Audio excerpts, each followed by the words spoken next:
ಒಬ್ಬ ಪ್ರಸಿದ್ಧರಾದ ಹಾಡುಗಾರರು ಹೀಗೆ ಹೇಳಿರುವರು, ಈ ಲೋಕದಲ್ಲಿರುವ ಪ್ರತಿಯೊಬ್ಬ ಮನುಷ್ಯನು ತಾನು ಆಶಿಸುವಷ್ಟು ಹಣ, ಹೊಗಳಿಕೆ, ಜೀವನಾಧಾರಗಳನ್ನು ಶೇಖರಿಸಬೇಕು.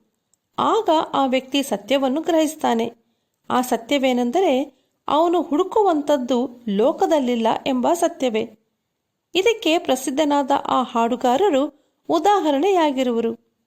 ಅವರು ಪ್ರಸಿದ್ಧಿಯ ಶಿಖರವನ್ನು ಹತ್ತಿದ್ದರು. ಅವರಿಗೆ ಅನೇಕ ಅಭಿಮಾನಿಗಳಿದ್ದರು. ಹೇರಳವಾದ ಹೊಗಳಿಕೆ ಇತ್ತು. ಹಣ, ಆಸ್ತಿ ಅಧಿಕವಾಗಿತ್ತು.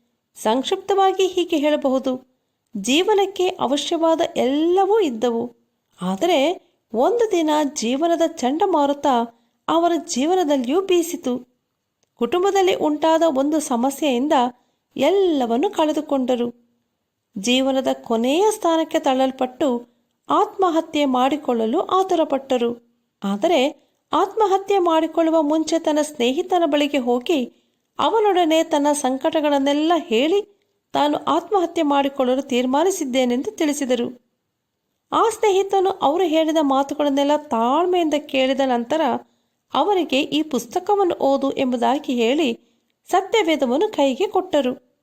ಆ ಪ್ರಸಿದ್ಧ ಹಾಡುಗಾರರು ಸತ್ಯವೇದದ ಮಾತುಗಳಿಂದ ಸ್ಪರ್ಶಿಸಲ್ಪಟ್ಟು ಹೊಸ ಜೀವನವನ್ನು ಪ್ರಾರಂಭಿಸಿದರು. ಆ ಸ್ಥಿತಿಯಲ್ಲೇ ನಾನು ಮೊದಲು ನಿಮಗೆ ಹೇಳಿದ ಮಾತುಗಳನ್ನು ಅವರು ಹೇಳಿದರು. ಅದೇನೆಂದರೆ, ಹಣ, ಅನುಕೂಲತೆ, ಬೆಲೆಯುಳ್ಳ ವಸ್ತುಗಳು ಇವೇ ಜೀವನ ಎಂದು ಹುಡುಕುತ್ತಿರುವವರು ತಮ್ಮ ಜೀವನವನ್ನೇ ಕಳೆದುಕೊಳ್ಳುತ್ತಿರುವರು. ಇಂಥವರನ್ನು ಕುರಿತು ಯೇಸು ಏನು ಹೇಳಿರುವರು ಗೊತ್ತಾ?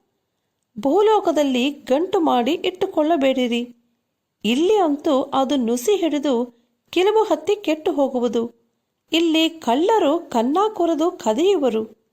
ಆದರೆ ಪರಲೋಕದಲ್ಲಿ ಗಂಟು ಮಾಡಿ ಇಟ್ಟುಕೊಳ್ಳಿರಿ. ಅಲ್ಲಿ ಅದು ನುಸಿ ಹಿಡಿದು ಕಿಲುಬು ಹತ್ತಿ ಕೆಟ್ಟು ಹೋಗುವುದಿಲ್ಲ. ಅಲ್ಲಿ ಕಳ್ಳರು ಕನ್ನ ಕೊರೆಯುವುದು ಇಲ್ಲ ಎಂಬುದಾಗಿ.